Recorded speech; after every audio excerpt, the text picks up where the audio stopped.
안녕하십니까. 한국시험평가 레이팅스그룹 총괄본부장 김용관입니다. 오늘 제가 발표할 주제는 불안한 거시환경 속 국내 기업의 신용 전망입니다.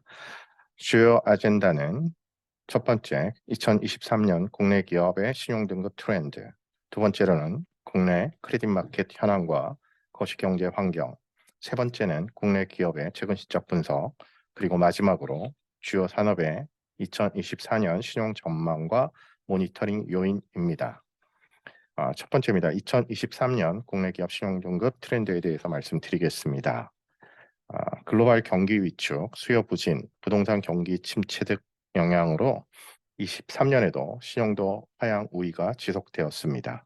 23년에 상향 5개, 하향 12개로 업다운 레이시오는 더욱 하락하였습니다.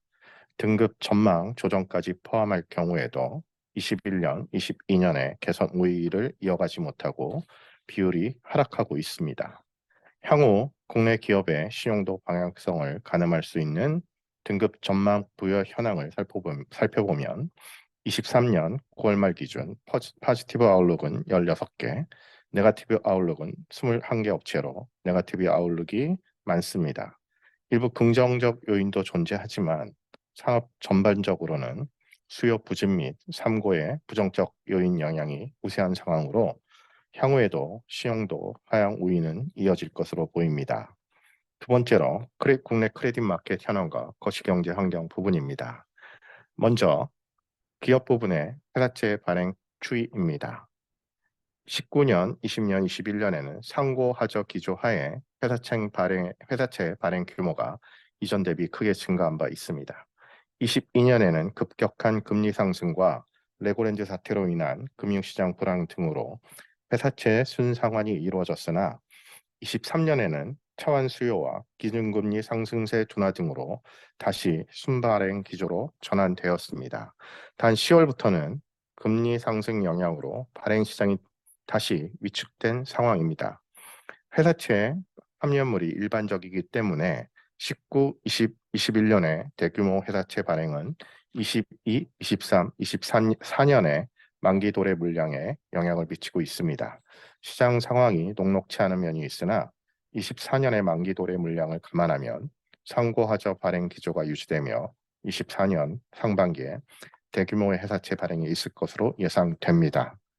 등급별 발행액 비중을 살펴보면 AA 급 이상 회사채 비중은 23년에는 거시 변수의 불확실성으로 그 비중이 75.38%까지 상승했습니다.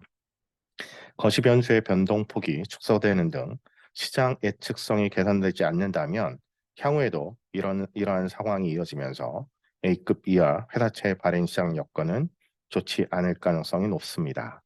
다음은 20년 이후 대한민국 경제와 기업들의 경영 환경에 영향을 미친 주요 변수들을 정리한 것입니다. 어느 정도 시간이 흐름에 따라 과거 변수가 되면서 그 영향력도 감소하였고 대응력을 키운 변수들을 제거하면 다음과 같습니다. 여전히 가계부채, PF론, ESG의 영향력도 무시할 수 없지만 기업들의 실적을 제약하는 공통적 변수는 그 영향력 측면에서 볼 때 고금리, 고환율, 고유가, 수요 부진 등이라 생각됩니다. 이와 관련하여 중점적으로 살펴보겠습니다. 미국 정부의 인플레이션 억제를 위한 테이퍼링이 22년 초부터 시작되었습니다. 한국도 이에 맞춰 기준금리를 올리기 시작했고 그 영향으로 시장 금리도 가파르게 상승했습니다. 22년 10월에는 국고채 3년물이 4% 중반까지 상승했고 국고채 회사채 스프레드 역시 상승한 바 있습니다. 23년 들어 시장 금리는 정부의 안정화 정책, 기준금리 상승세 둔화 등으로 안정세를 찾아갔으나 10월 이후 미 경기 지표 호조 등 영향으로 금리가 재차 상승한 후 최근에는 변동폭이 확대된 모습입니다. 최근 미 경제 상황을 보면 금리 인하 시기와 가능성에 대한 시장의 의견이 분분합니다. 24년 중 금리 인하가 진행될 것이다가 다수의 의견으로 보이지만 여전히 미국의 목표 인플레이션인 2% 달성에 대한 정책 의지를 감안하면 인하 여부와 관계없이 과거 대비 고금리 기조는 당분간 계속될 가능성이 높습니다. 유가 역시 22년 2월 러시아나 우크라이나 전쟁 이후 급등한 바 있고 이후 수요 부진으로 하락세로 전환되었다가 이스라엘 하마스 전쟁으로 인해 상승, 배럴당 80불 수준을 유지하고 있습니다. 향후 수요 부진 우려로 유가 하락에 대한 의견도 존재합니다만 글로벌 정세 불안, 오페크 플러스의 감산 의지 등 감안하면 유가도 과거 대비 높은 수준은 당분간 불가피해 보입니다. 아시다시피 미국의 금리는 우리 국내 환율을 결정하는 주요 요소입니다. 한국 기준금리 대비 높은 수준의 미국 기준금리, 국제 정세 불안 지속 등이 여전히 유효하기 때문에 과거 대비 높은 환율화 불확실성은 지속될 전망입니다.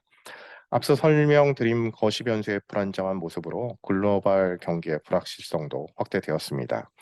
미중 긴장, 전쟁 등 요인으로 국제 전황, 정세 불안도 가중되었고 글로벌 경기도 둔화되며 세계 무역, 글로벌 생산 및 투자 등 지표는 21년 이후 저조한 실적을 보이고 있으며 하락세를 나타내고 있습니다. 그 결과 24년 글로벌 경제 성장률은 둔화 전망이 우세합니다. 23년 3분기 미국과 중국 경기에 소폭 반등이 있었으나 OECD 등 국제 경제 기구들의 24년 성장률 전망은 대부분 국가에서 22년 대비 낮은 수준을 예상하고 있습니다. 국내 경기 역시 고금리 기조와 높은 가계 부채 부담 등으로 23년 들어 민간 소비 부진이 이어지고 있으며 3분기 반도체 수출 증가로 약간의 회복세를 보였던 수출도 글로벌 경기 부진 전망으로 향후 전망이 밝지만은 않습니다. 제조업 가동률 지수도 과거 대비 부진한 흐름이 계속되고 있습니다. 24년 국내 경제는 많은 어려움이 예상됩니다. 경제 성장률을 결정하는 변수인 소비, 투자, 순수출, 정부 지출 측면에서 살펴보겠습니다. 소비 부분은 고금리, 높은 가계부채 부담, 부동산 경기 저하, 인플레이션 등으로 소비 위축이 계속될 가능성이 있습니다. 투자 부분은 증시 침체 및 변동성 확대로 증자 IPO를 통한 자금 조달이 어렵고 금리 상승으로 인한 회사채 조달 여건이 불안한 상황으로 기업들의 투자도 활성화가 쉽지 않습니다. 순수출 부분의 경우 반도체, 자동차, 석유화학에 대한 의존도가 높은 수출 구조 하에서 자동차의 해외 생산 확대, 반도체 및 석유화학 부분의 업황 저하, 중국 경기 둔화, 수입 원자재가 상승 등 감안시 부정적 요소가 우위에 있습니다. 정부 지출 부분은 높은 수준의 GDP 대비 정부 부채, 공공기관 적자 확대, 미국과의 금리 차, 인플레이션 관리를 위한 유동성 축소 노력 등을 감안하면 정부의 과감한 경기 부양책 실시에도 제약이 존재합니다.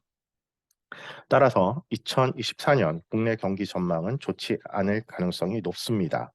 다만 이러한 불안한 국내 경기 전망은 미국 기준금리 인하 시기와 폭, 중국 경제의 반등 여부와 그 수준에 따라서는 변동될 여지도 존재합니다. 다음으로 국내 기업의 최근 실적에 대해 살펴보겠습니다. 업종별 수익성부터 살펴보겠습니다. 21년부터 23년까지 3개년 3분기 누적 기준으로 업종별 영업이익 규모 및 증감률을 분석해 봤습니다. 대부분 글로벌 수요 부진 영향으로 수익성이 저하되었습니다. 오른쪽 그림에서 X축은 21년 대비 22년의 영업이익 증감률을, Y축은 22년 대비 23년의 영업이익 증감률을 나타냅니다.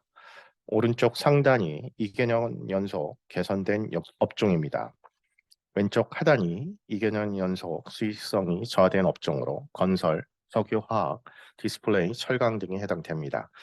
오른쪽 하단은 22년에는 영업이익이 증가했지만 23년도에는 반대로 수익성이 저하된 업종 분포이며 이 중 반도체는 23년도에 수익성이 급락하면서 적자 전환하였습니다.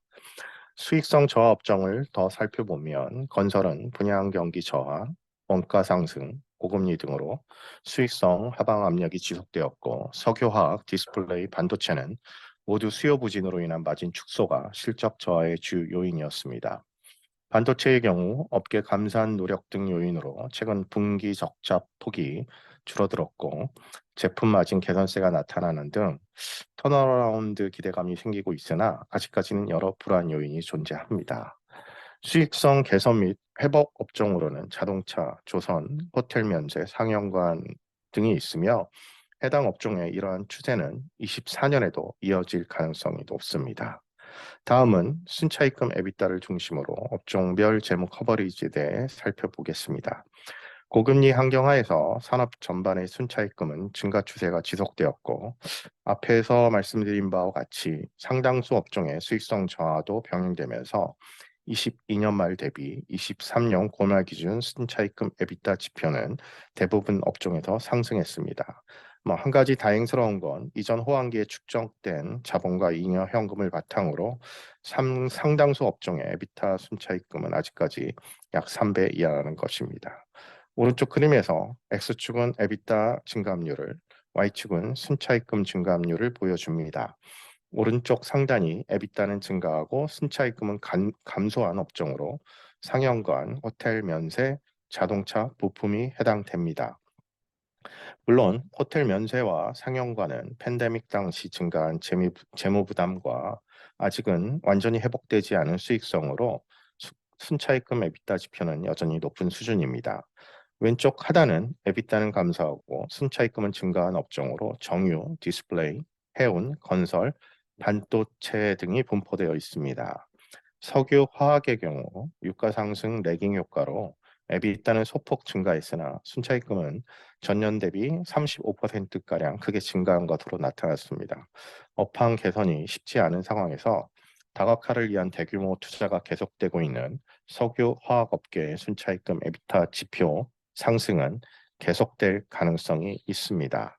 마지막으로 주요 산업의 2024년 신용 전망과 모니터링 요소에 대해 말씀드리겠습니다. 먼저 24년 주요 리스크 팩터와 산업별 영향입니다. 경기 하강 기조 하에서 장기화될 가능성이 높은 거시 변수의 부정적 영향은 확대될 것이고, 특히 경기 침체에 따른 수요 부진과 고금리는 대부분 산업에 부정적 영향을 줄 것입니다.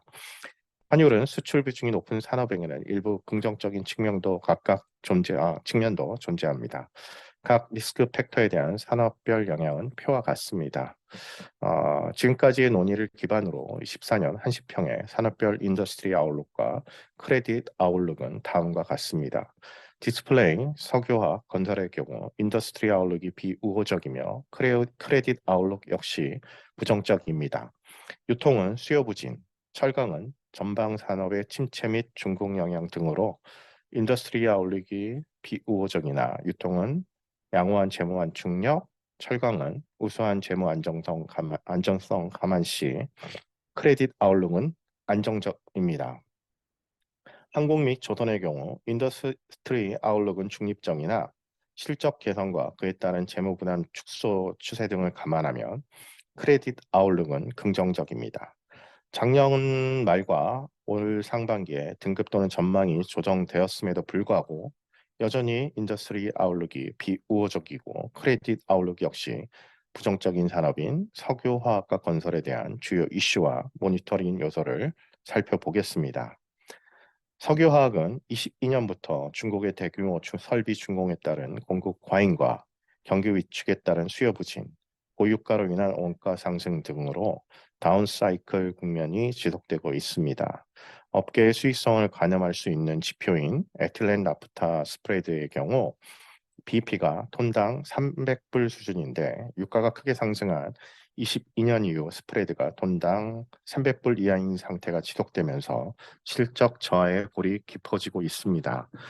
중국은 국내 석화업계의 최대 수출 시장입니다. 또 19년 이후 중국의 업스트림 설비가 순차적으로 준공되면서 중국 내 자금률이 올라감에 따라 중국의 석화 제품 순수입이 21년부터 감소하고 있습니다. 이는 국내 석화 업계의 실적 개선을 제약하고 있는 구조적인 시장 변화라고 생각합니다. 이러한 변화에 대응하기 위해 또한 ESG 규제 대응이라는 측면에서 석유화학 업계는 사업 포트폴리오 재정비에 박차를 가하고 있습니다. 2차 전지, 반도체, 친환경 소재 등 사업 다각화의 방향성은 상이합니다.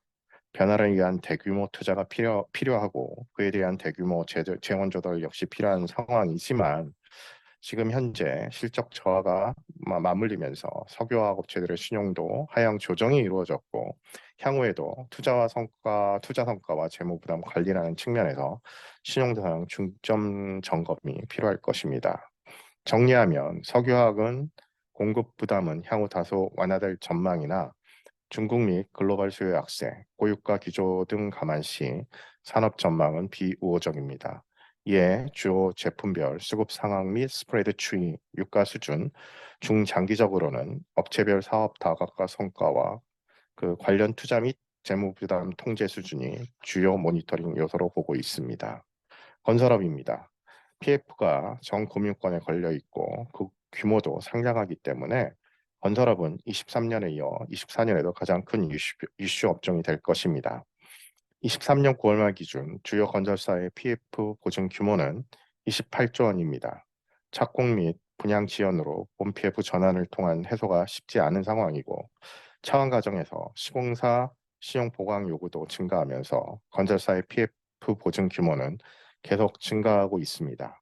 경기 부진이 장기화되고 금리 상승, 공사 원가 상승 등으로 PF 사업성이 저하되면서 우발 채무가 현실화될 위험이 확대되고 있다는 판단입니다. 보증 현장의 사업성과 지역 유형, 분양률 등 질적인 내용이 중요하겠지만 단순하게 양적으로만 본다면 A급 이하 신용도이면서 자기 자본을 상회하는 보증을 제공하고 있는 업체는 두 개 업체입니다. 한편 중견 이하 건설사 역시 유동성 대응 부담이 지속되고 있습니다. 현금 흐름이 저하된 상황에서 미흡한 담보 여력 및 재무 구조, 낮은 자본시장 접근성으로 인해 유동성 대응 측면에서 불확실성이 확대되고 있는 것입니다. 위험이 현실화될 경우에는 금융업종의 건설업 회피 경향 심화로 상위 건설사까지 그 영향은 빠르게 확대될 수 있습니다. 정부 주도와 각종 지원책은 유동성 대응에 일부 기여하고 있지만 향후 건설 경기 회복이 전제되어야만 그 효과는 있는 것입니다. 따라서 건설 경기 회복과 건설 업체들의 재무 대응 능력 확보 노력이 근본적인 해결책이나 재반 상황 감안시 24년에도 개선이 쉽지 않은 상황이어서 건설업의 유동성 이슈는 계속될 가능성이 높습니다. 또한 지방과 오피스텔 및 물류센터 등 비주택 시장 침체가 장기화되는 부분도 부담입니다. 건설업만의 문제는 아니겠지만 사업의 특성상 안전사고 관련 이슈의 부정적 영향이 영업력 및 재무 부담 측면에 미치는 영향이 크다는 점에서도 건설업에 대한 주의가 필요합니다. 정리하면 고금리 기조와 경기 침체 가능성 등은 부동산 수요 회복을 저해하고 있고 수도권 아파트와 지방 및 비주택 등의 기타 시장 간 양극화 현상도 당분간 지속될 것으로 보여 건설 경기 회복까지는 시일이 소요될 전망입니다. 그로 인해 건설사의 사업 및 재무적 불확실성 역시 지속될 것입니다. 결과적으로 업종 내 신용등급 하향 압력은 여전히 높은 수준이며 과중한 PF 리스크가 지속되거나 유동성 대응력이 약화된 건설사를 중심으로 신용등급 하향 기조가 이어질 전망입니다. PF 우발 채무 부담, 안전사고 관련 변동성, 중견 건설사 미분양 및 유동성 대응을 주요 리스크 요인으로 보고 있습니다. 예, 이상으로 발표 마치겠습니다. 감사합니다.